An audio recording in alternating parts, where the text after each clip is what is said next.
I'm Bidda Jones. I'm one of the co-founders of the Australian Alliance for Animals, and very pleased to welcome you to this submission writing workshop for the reform of Victoria's animal care and protection laws.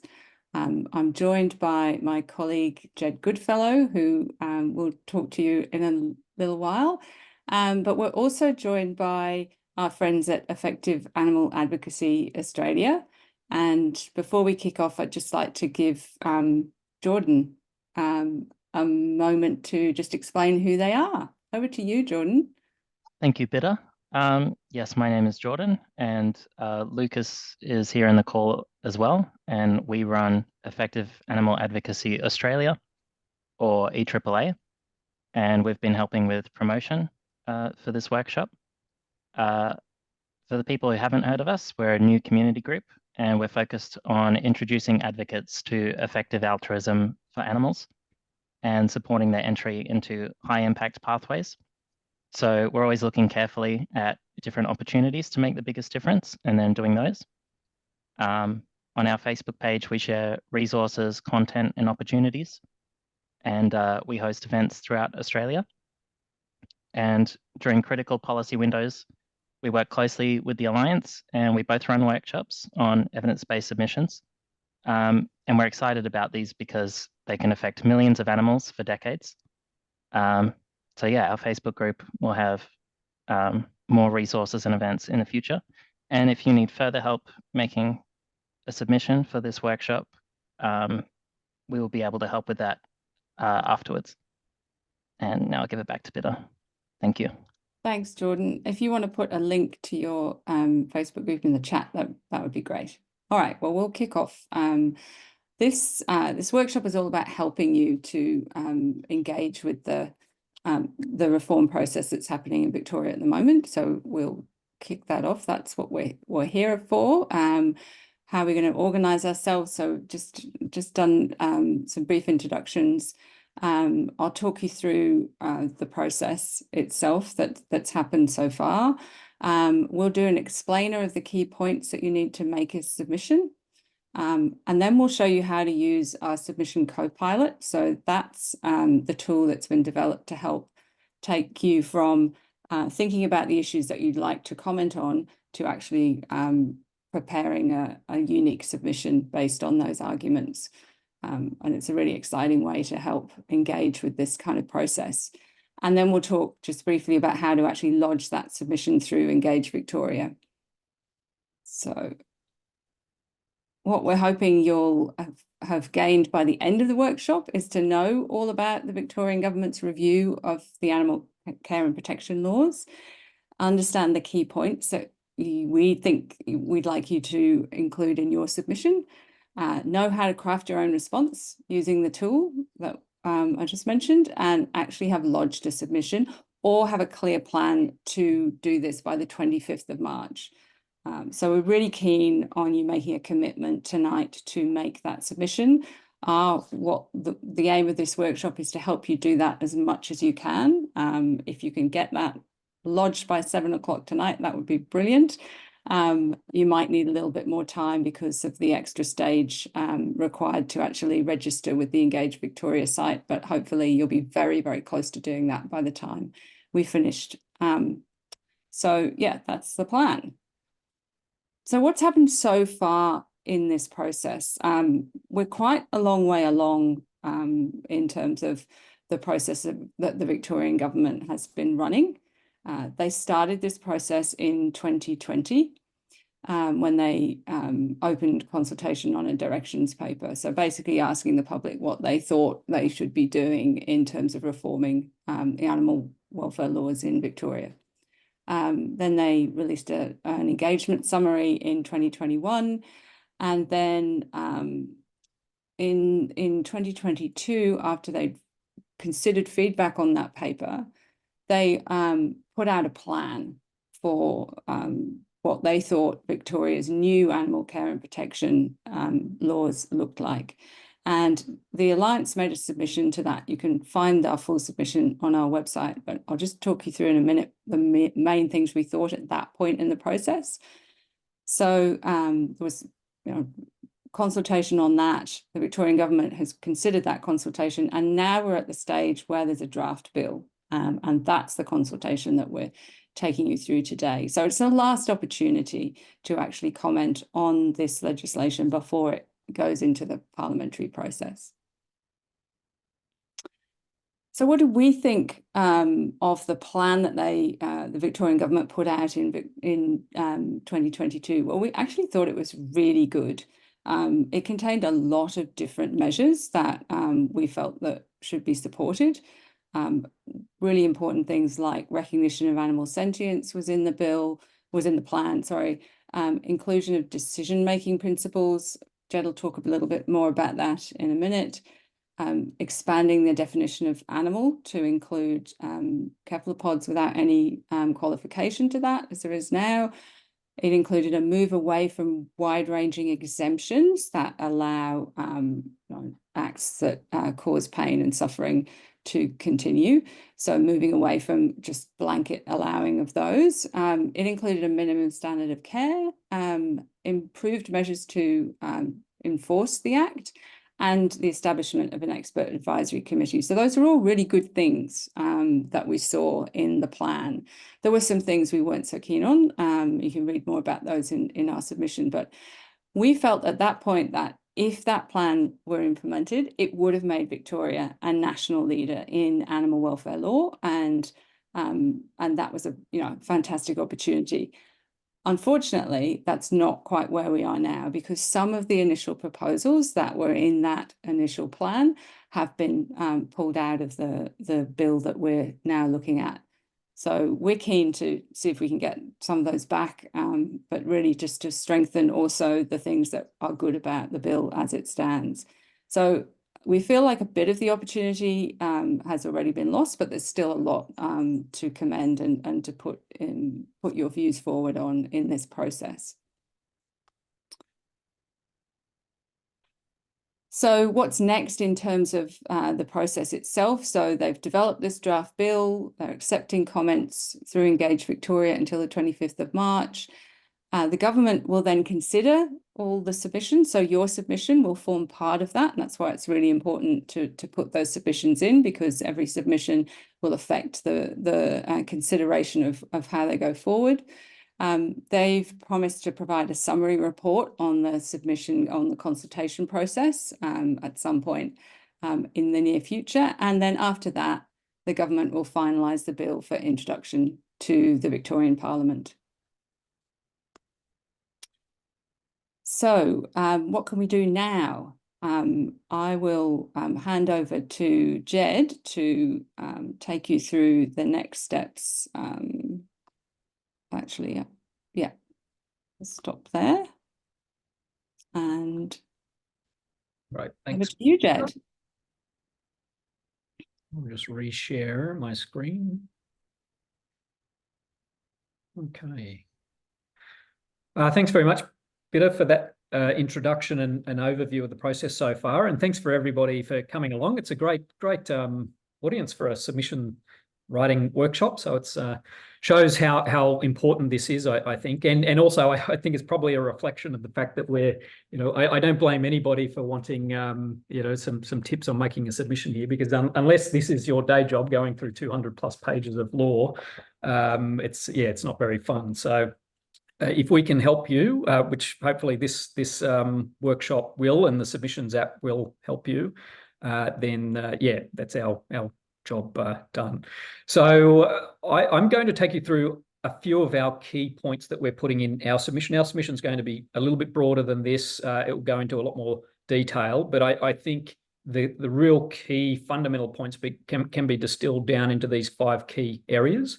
And as you can see there, that the first one's really just about selling the reforms and why Victoria should be a leader in the country. But the 2 to 5 really go into a bit more of the policy and regulatory detail. And as you can see, they're all about sort of broader policy, structural, institutional type reforms.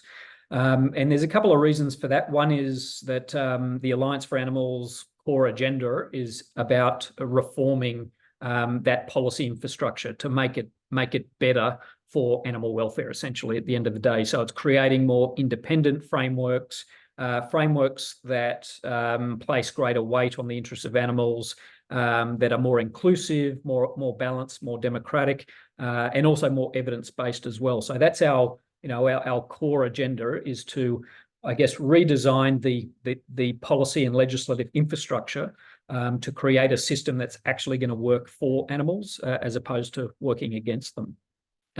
When it comes to a lot of the really important single issue animal welfare matters, I would recommend Animals Australia's put together a great submissions guide as well on their website, and I'll provide a link to that in a minute. But because I'm sure many of you would like to also include some of those other issues as well, and there's opportunity to do that in the submissions app, which Bidda will take you through in a minute. So I'm just going to take you through a couple of the key points on these 5 categories. So, I mean, this goes without saying, really. This is a major reform. This is one of the first, well, with the exception of the Northern Territory, which brought in a whole new act in 2018, this is the first completely new Animal Welfare Act that we've seen in over 2 decades in Australia. So the last one was the Queensland Animal Care and Protection Act in 2001, of course, with the exception of the Northern Territory's Animal Protection Bill.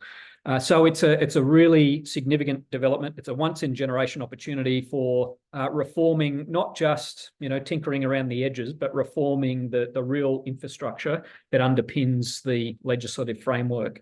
And Victoria should be leading the nation on this. It shouldn't just be bringing things up to the general standard of where animal welfare law and policy is currently. It should be exceeding that standard, because this act will need to be fit for purpose for the next 10, 20, 30 years, because we don't conduct these wholesale reviews very often. So just emphasising those points in your submission, I think, would be good, just to impress upon the government and the policy officers that this really needs to be an ambitious reform process, and it's a rare opportunity for Victoria to be leading the country. But in terms of the policy detail, certainly promoting independent governance and administration is absolutely key. And while establishing an independent Victorian Animal Welfare Authority, some people will use the term an independent Office of Animal Welfare, it hasn't been part of the process to date. It hasn't been in the plan. It wasn't in the discussion paper before that. Nevertheless, it is still always good to keep reiterating how important this reform is. We need independent governance and administration of animal welfare law. I mean, we don't delegate environmental standards and environmental regulations to departments of mines and resources. We stopped doing that back in the 1980s for good reason. We need to do the same thing with animal welfare. We set up independent environmental protection authorities, EPAs, all over the country when those conflicts were identified in terms of the competing responsibilities of the bureaucracy and the legislative objectives of environmental protection laws. We need to do the same thing with animal welfare, get it out of agriculture portfolios into more independent governance frameworks, and establishing a Victorian Animal Welfare Authority would be a great step forward. So still putting that in your submission, while it hasn't been something that the government has committed to date, it's still good to remind them of why that reform is necessary. It's also supported by the community. We engaged Behaviour Works Australia last year. You might have seen this on our website to look at community attitudes around the way animal welfare policy is developed and governed in Australia. Over 80% of people felt that the final say on animal welfare policy should be made by an independent and impartial authority. And 68% believe that should be an independent animal welfare agency. Only 22% supported the current status quo, with the departments of agriculture being responsible for these really important decisions. So there's community support for it. It also makes regulatory sense as well. It would be good regulatory practice, because when you go through the legislation, there are dozens and dozens and dozens of administrative and regulatory decisions and processes that need to be undertaken under this new law. And there's a whole range of different decision makers. There's ministers will make decisions on one thing, the secretary of the department will make decisions on another thing, the authorised officers at the ground level will make decisions on other things. So you've got a lot of different decision makers, and they may not be all singing from the same hymn sheet and taking a consistent approach. Having an authority dedicated to animal welfare policy and regulation would be a fantastic step forward in bringing greater consistency to the administration of the legislation. So again, it makes sense from a regulatory perspective as well, and it could be a centre for excellence for animal welfare policy and regulation.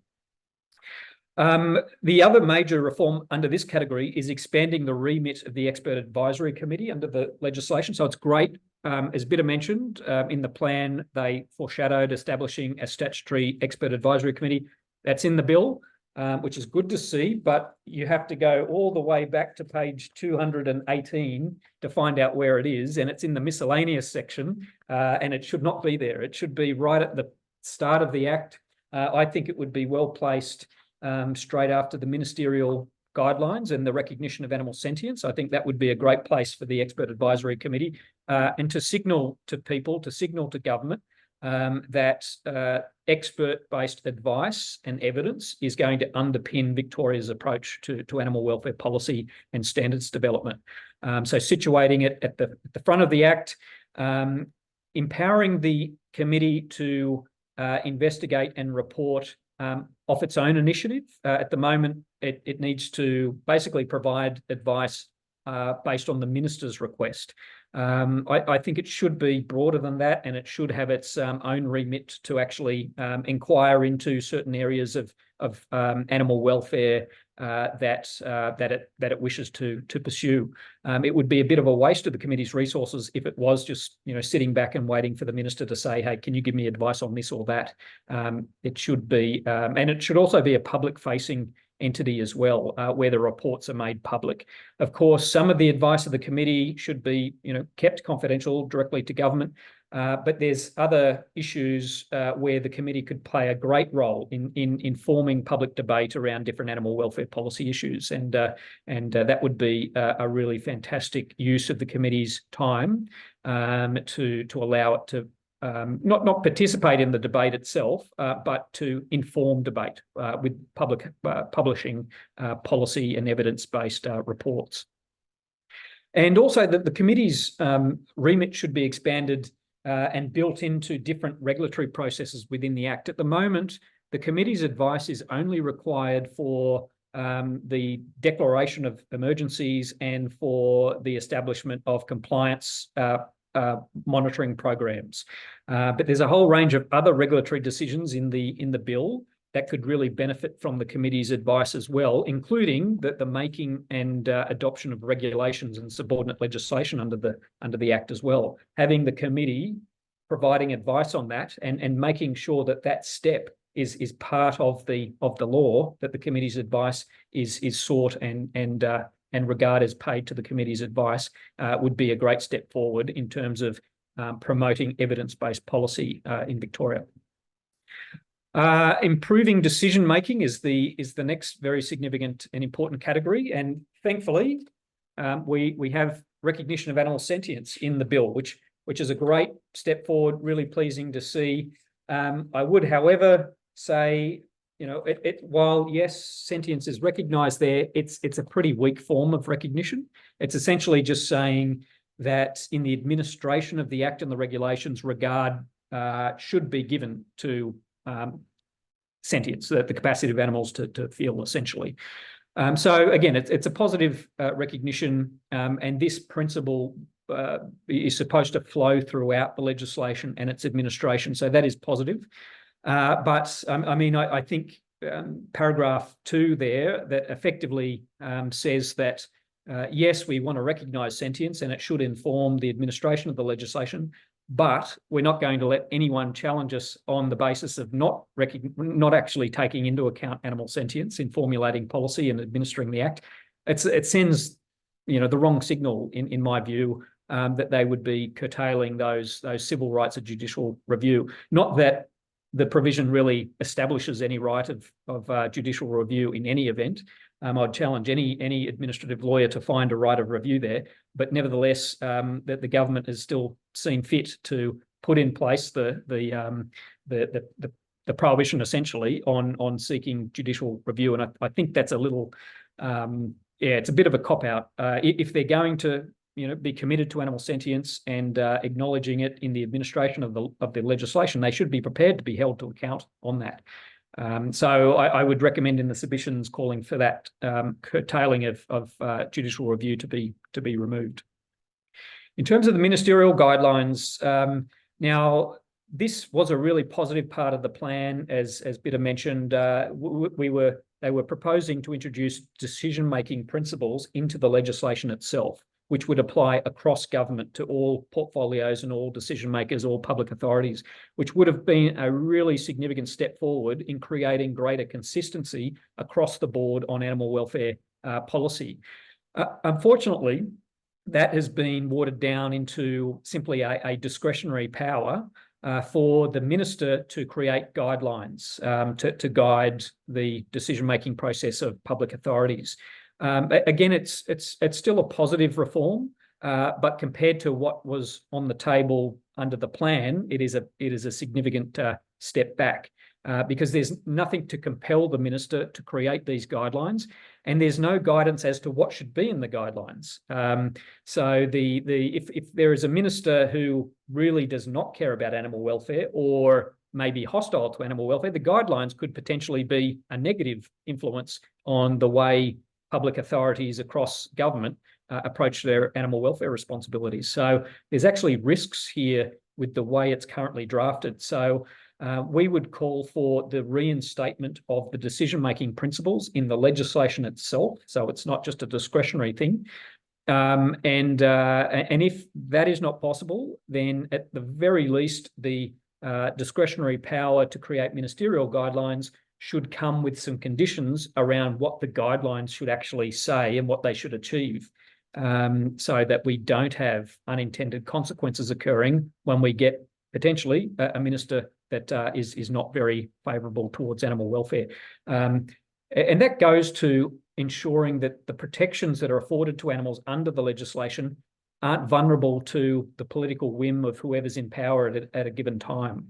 It really we need more certainty, and we need it to be built into the legislation itself rather than just being a discretionary power for the minister. And we see again the curtailing of civil rights of review there as well. So they've included a similar provision, which again I think is just unfortunate because it it raises questions about the commitment of the government to actually fulfilling the ministerial guidelines and the purpose behind them if they don't want to be held to account on actually abiding by those guidelines. Moving on now to the limiting and removing loopholes in the legislation. So of course, for anyone familiar with animal welfare legislation, this is one of the most significant deficiencies in the legislation that's kind of undermined animal welfare protections since animal welfare legislation really existed, certainly throughout the 20th century. We have a really fantastic provision around the duties of care in section 17. That's really robust and great protections there. About 1% of the animals that we actually use and interact with in Victoria are going to benefit from these provisions.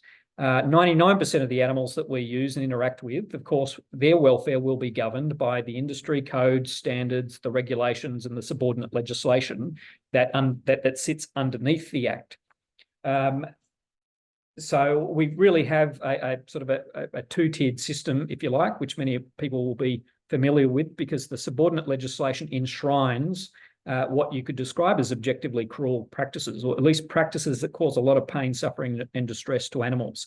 So greater consistency with the subordinate legislation and the principal duties under the enabling legislation is really important. So closing some of those loopholes, requiring regulations to be consistent with the standards and the duties in the principal legislation is a really key element that should be included in the submissions as well.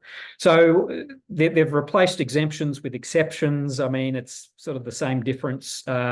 So we'll still see activities under different acts like the Wildlife Act, the Land Protection Act, the the Fisheries Act, etc., effectively exempt from the application of the duty of care provisions and the cruelty provisions of the Animal Care and Protection Bill.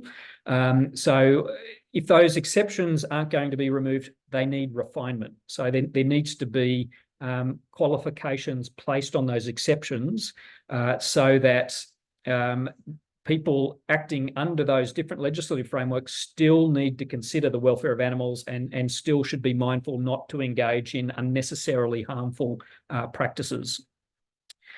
And I mentioned including requirements to ensure the regulations are consistent, that the conditions and the provisions under the regulations are consistent with the duties and the prohibitions in the Animal Care and Protection Act as well. So this again is all in the submissions app. And removing section 158, which is an extraordinary power, essentially vests in the minister the power to exempt industry practices from the application of the duty of care and anti-cruelty provisions. I don't know if that was a bit of a legislative oversight, certainly in terms of it not having any other conditions around it, but that really needs to change. Otherwise, it will undermine the Act itself if there aren't further conditions placed on that provision. If the industry wants certainty, then the certainty needs to be built into the regulations, not just giving a minister complete power to say this and this and this will not apply to this particular industry practice. That's really poor legislative drafting, and it really infringes upon certain principles and elements of the rule of law when we're just divesting so much power into an individual minister in that way. So that absolutely needs to change. Finally, strengthening enforcement mechanisms. There is a comprehensive suite of powers for authorised officers under the legislation. That's really positive to see.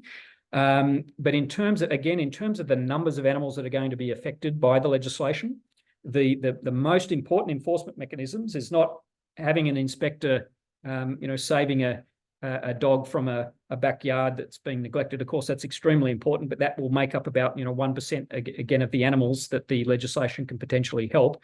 It's all of the animals in the different commercial industries that make up the 99% of the animals that are being affected. So the industry compliance monitoring mechanisms, extremely important, and there are 3 key areas where I can see there are powers for industry compliance monitoring.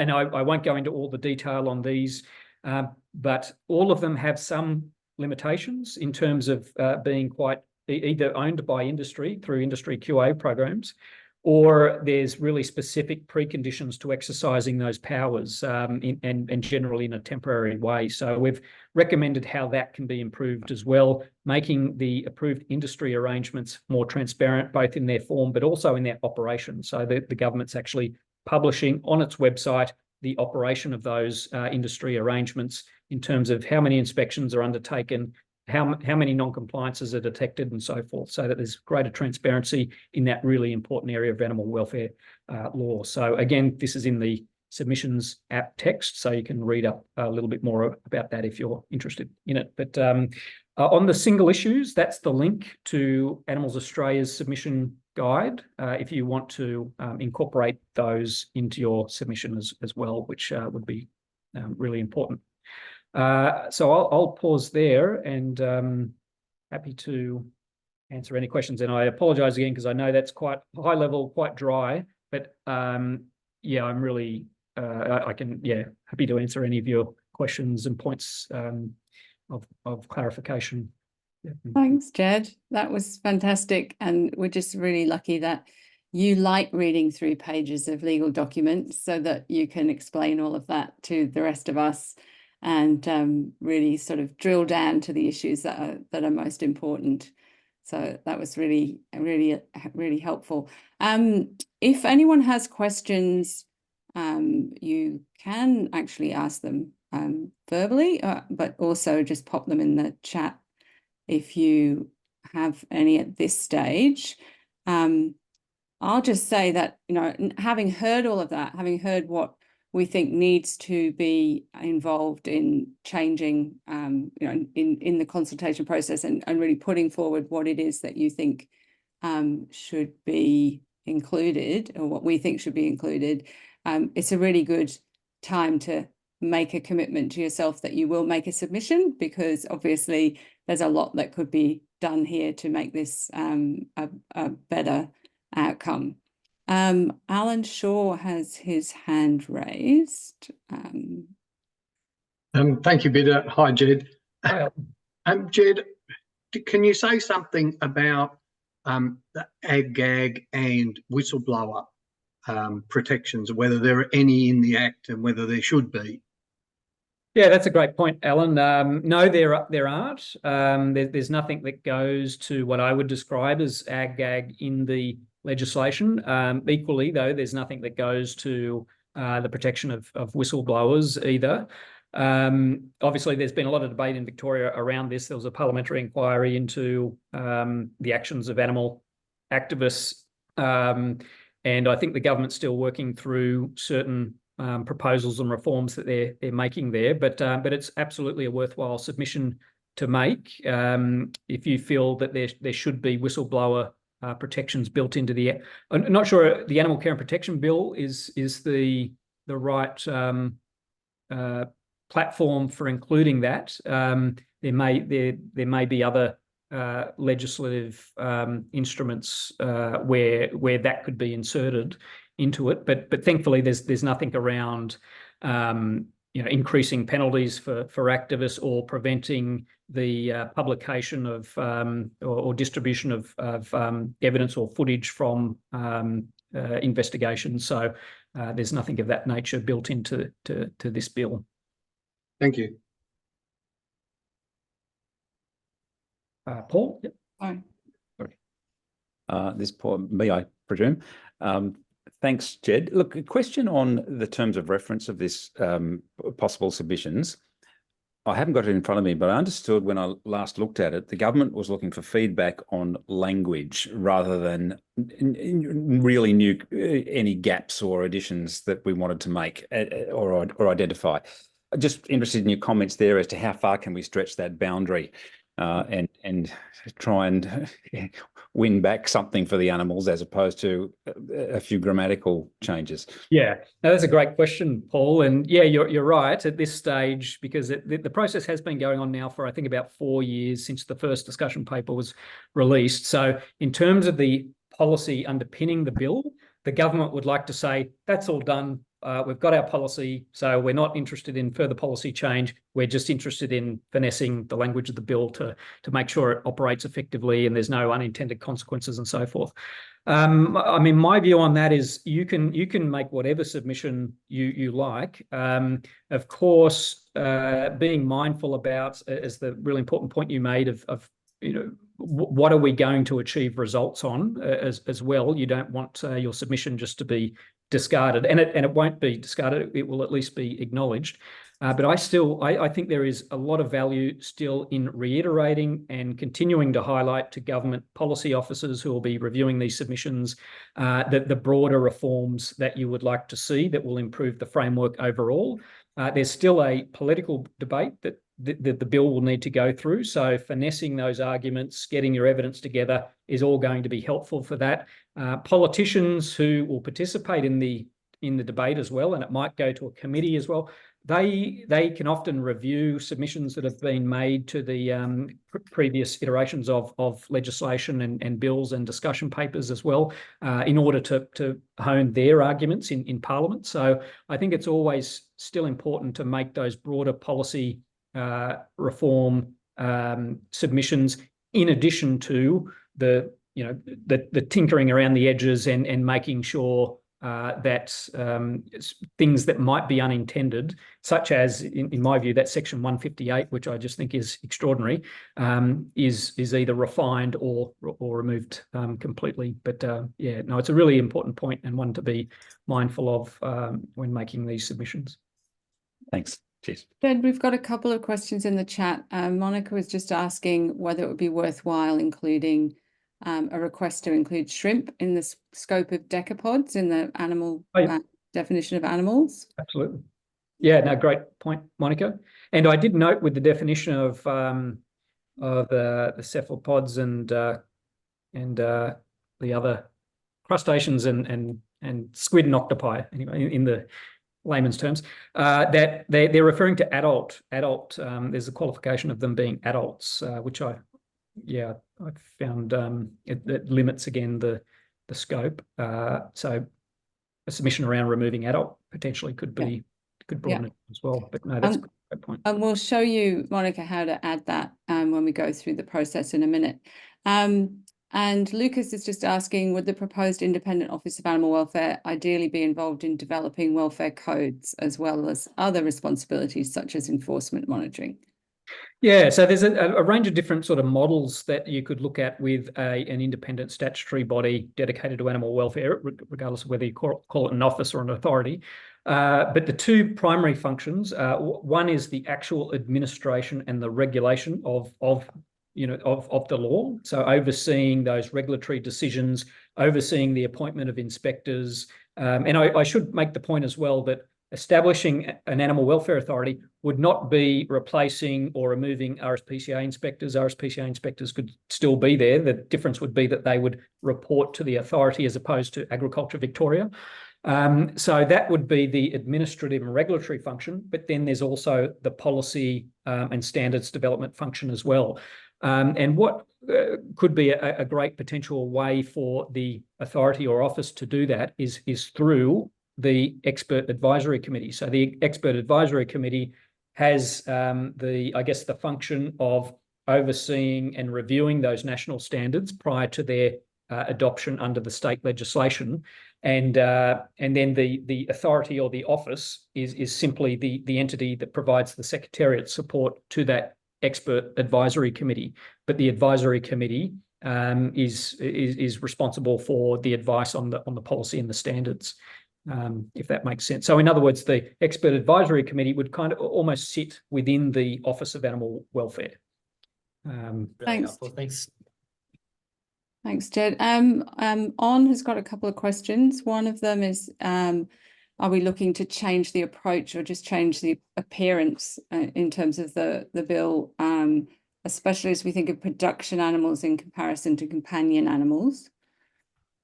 I think there might be some difference in the implied sentience of those two groups of animals. And he's also asking, is the use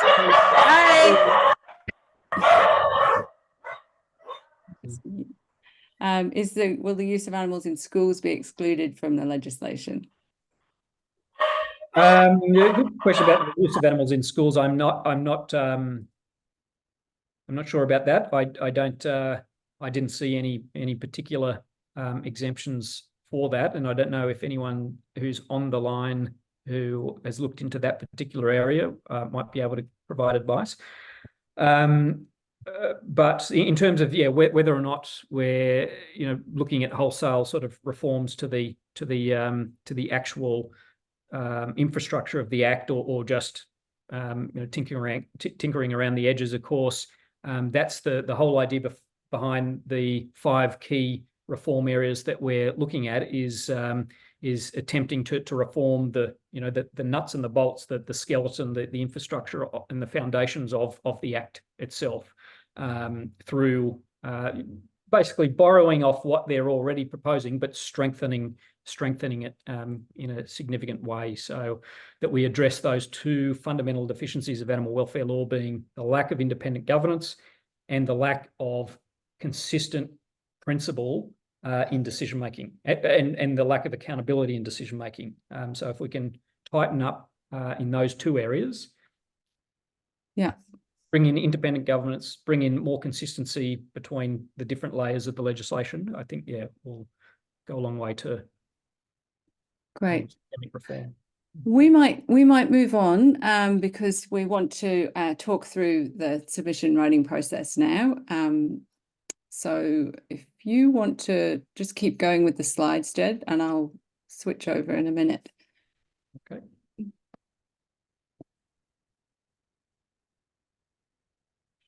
Yeah, so we've got basically four stages to the process now. We're going to talk you through using the submission co-pilot to create your own submission.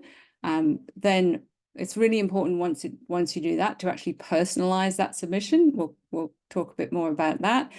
You then have to register with Engage Victoria, so that's an additional step. You actually have to log in, register, have your email verified before you can actually upload a submission to this process. So it does just another thing for you to commit to. And then you can upload your submission. We'll just go to the next slide, Jed.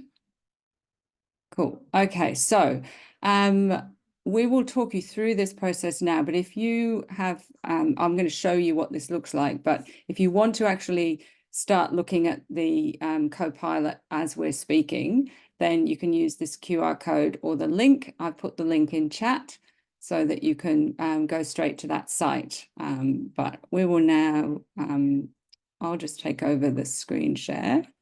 And I mean, if anyone, do you need to explain how to use the QR code as well, just in case people? Oh, yes. I think if you know how to use this QR code, you're probably doing it already. But you can scan that with your phone and it should take you to the link. So they're both the same thing, the link and the QR code. Okay. All right. Okay.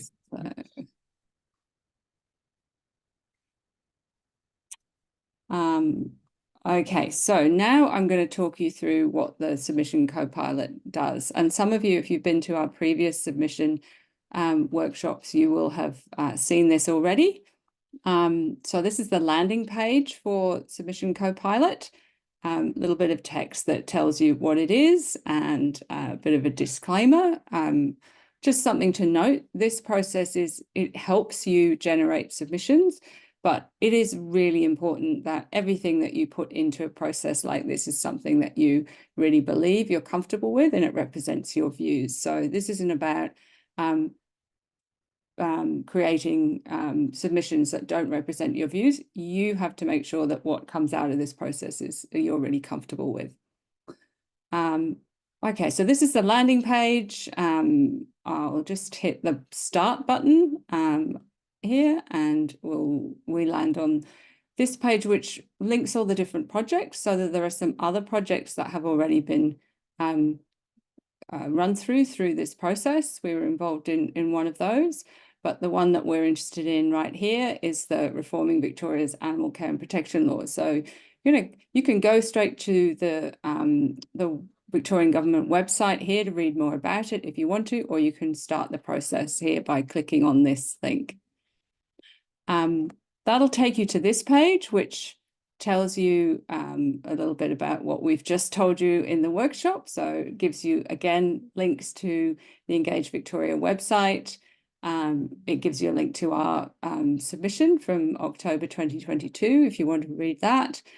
And then it goes into explain how to create your submission. So I'm going to talk you through that process, but if you're coming here without participating in the workshop or you wanted to recommend this to somebody else, it just means that when you get into the co-pilot, you've got instructions that help you go through it. So then to go to the next stage, just click down on the button here. And so these are the different arguments that Jed has just run through that are the things that we think should be included in submission. So there is a summary of each argument, but if you click on read full argument, you can actually read through the whole argument there.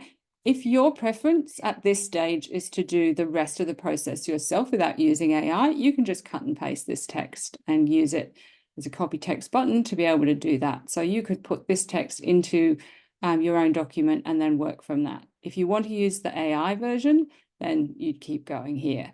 So over on the left where it says rank, I'm going to click on this first one because I like this argument and I want to use it in my submission. In fact, I like all of these arguments. I'm going to put them all in my submission. So I'm just going to go down and click them. I've read them all already.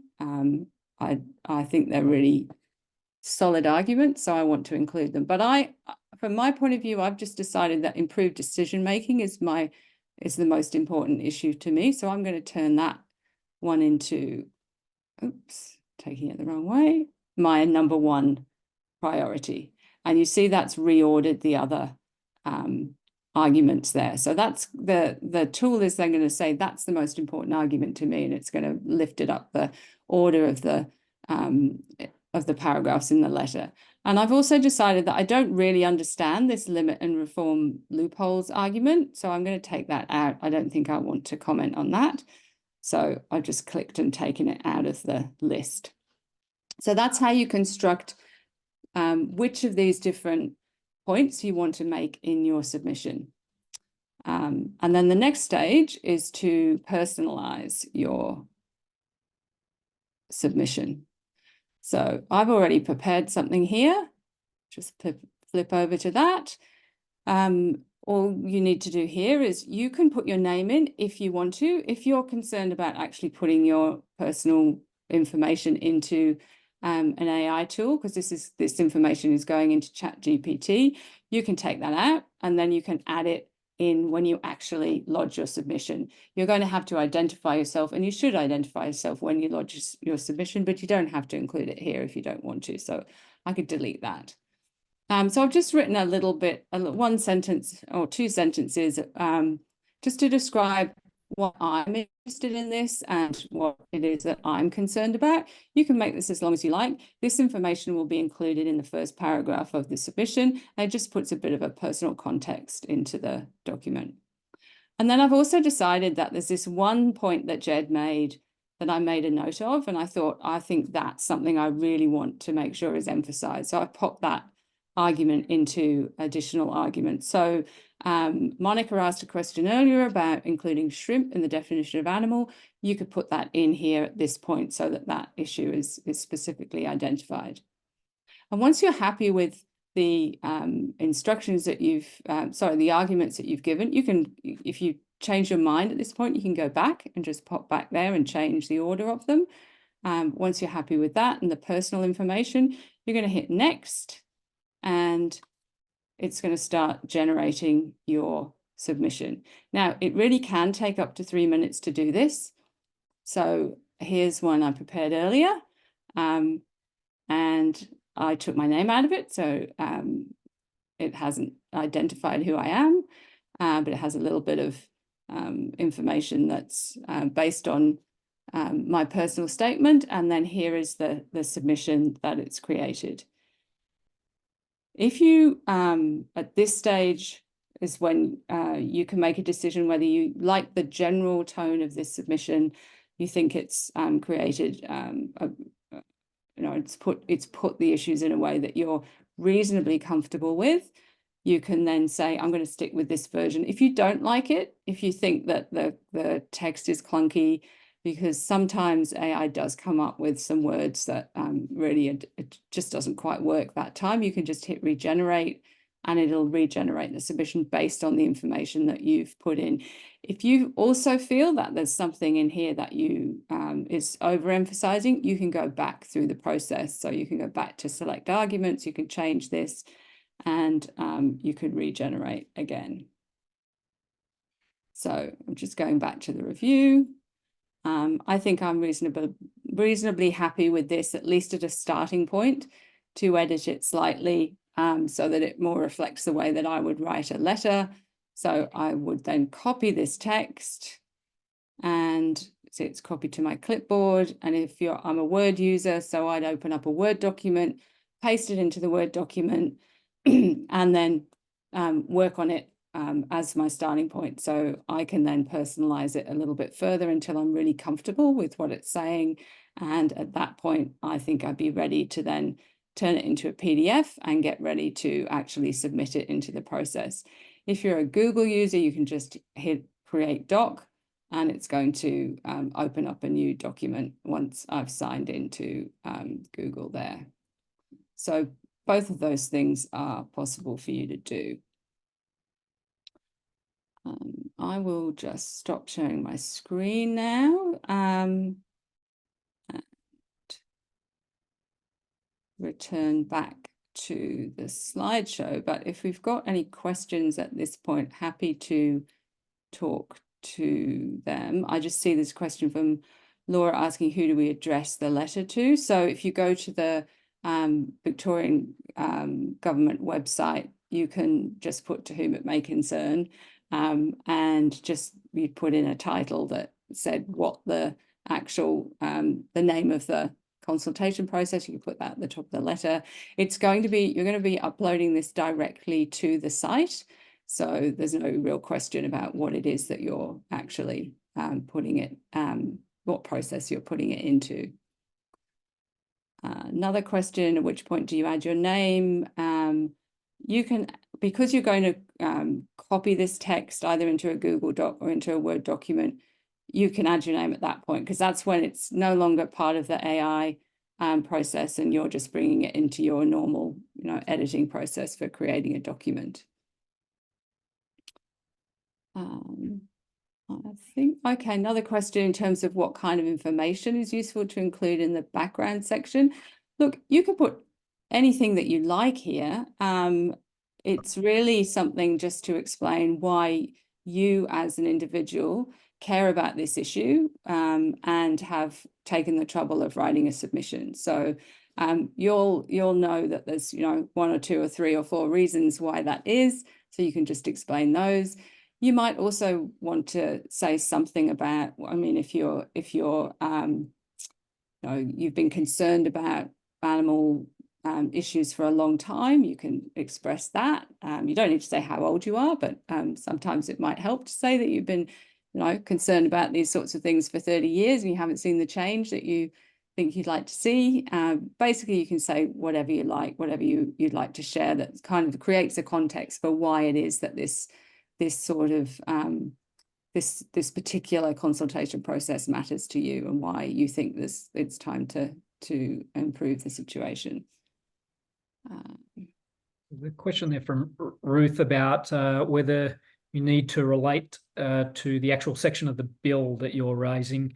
In the prompting text there, some of it will include the specific reference. Other parts of it will just include the particular program arrangement that it's referring to.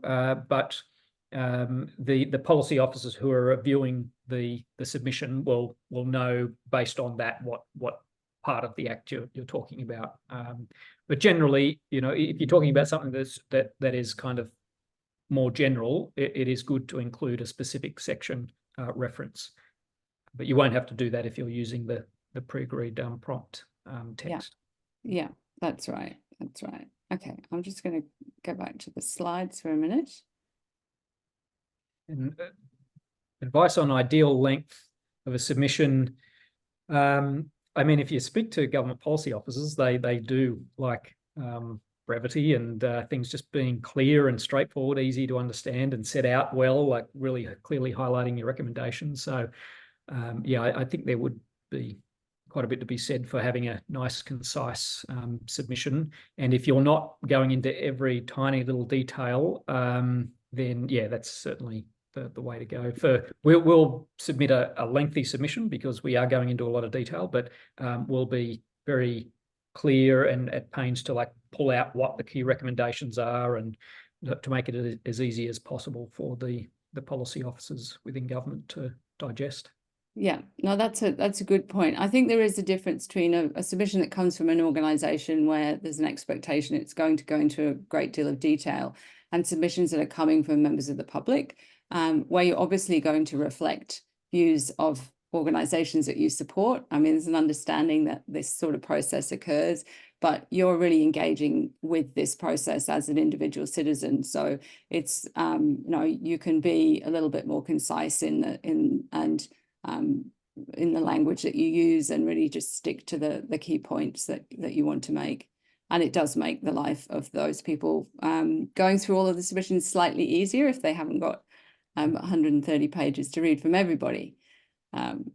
Okay, so let's just go back to this process again. So if you go into the submission copilot and create your submission, I'm just going to re-emphasize the importance of personalizing. I mean, one of the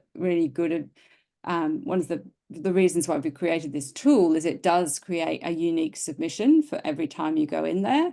But it's still important that you make that language suit you. And so the hard work's already been done in terms of creating the arguments and creating that draft that you've started from. And it's always easier to start from a draft than it is to start from scratch. But it's a good idea just to make sure that you change up the wording in a way that makes you really comfortable with what you're saying. So I'll just talk you briefly also through the registration process with Engage Victoria. Oops, too early in the slides, there we go. So yeah, you're going to need to go to the Engage Victoria site. Now, if you're active in commenting on submissions in Victoria, you probably are already registered at this site.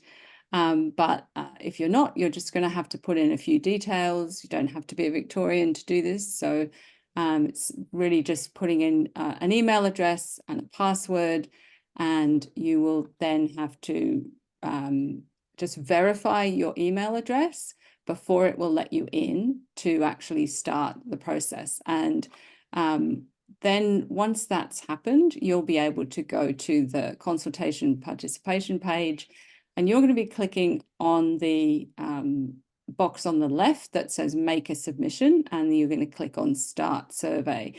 When it says survey, you don't have to do the survey. So there is a survey where you can answer a series of questions, but if you've got your written submission, you don't have to do that. You can just go in and upload your submission after just putting in a few details about who you are.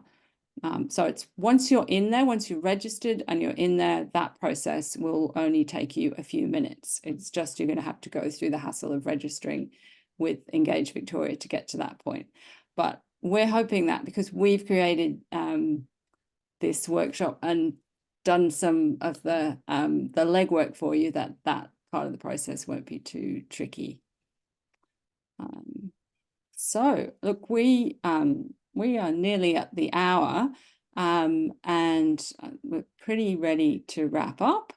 But I just wanted, before we finish, for everyone who's been on this journey with us over the last hour, just to ask you to make yourself that promise that you will actually write a submission out of this workshop, because that's what it's all about. We think there are a few steps to do, but if you can make that commitment now, hopefully by the end of the evening, you'll have done it. You've got until the 25th of March. Don't leave it too long. We like to do things right up to the deadline in the Alliance, but it's not do as we do, it's do as we say for this. And we think it's a good idea to just strike while the iron's hot and get your submissions in tonight if you can.